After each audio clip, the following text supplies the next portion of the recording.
targets can become weapons. When we start talking about measurement and target setting, people in the companies we're engaged with to help them grow often get nervous. And it's not because they're lazy or don't want to be held accountable. It's because that they've learned, often through painful experience, that targets can become weapons.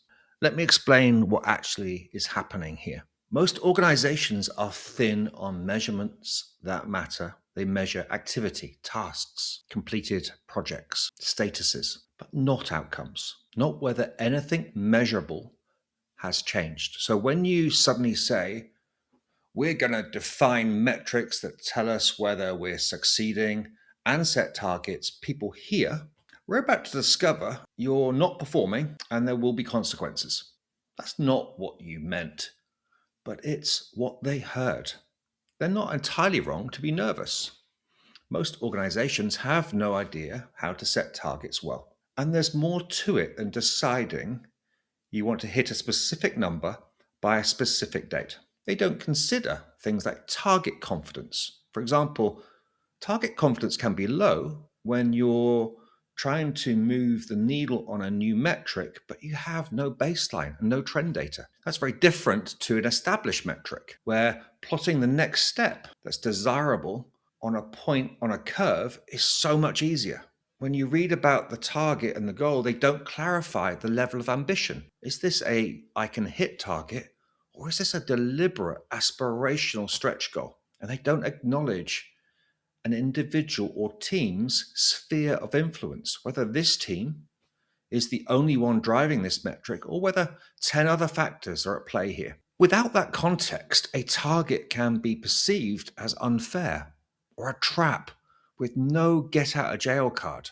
There is often a history of this. Organizations set targets, teams miss some of them, and then there's this critical moment where people get punished, blamed, passed over for promotion, maybe even let go.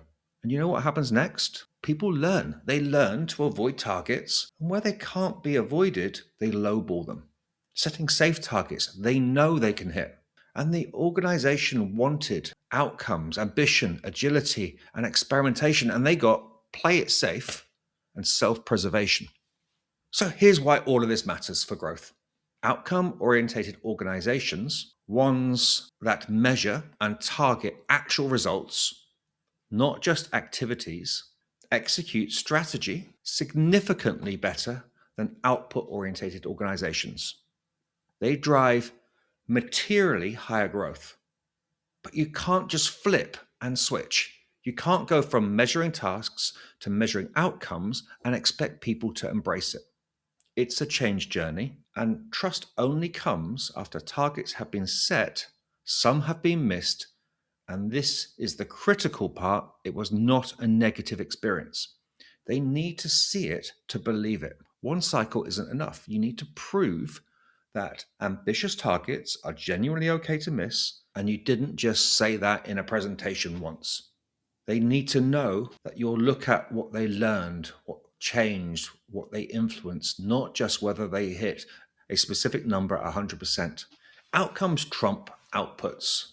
We know that doing the work matters less than moving the metric that matters. We know that being busy is not the same as being effective.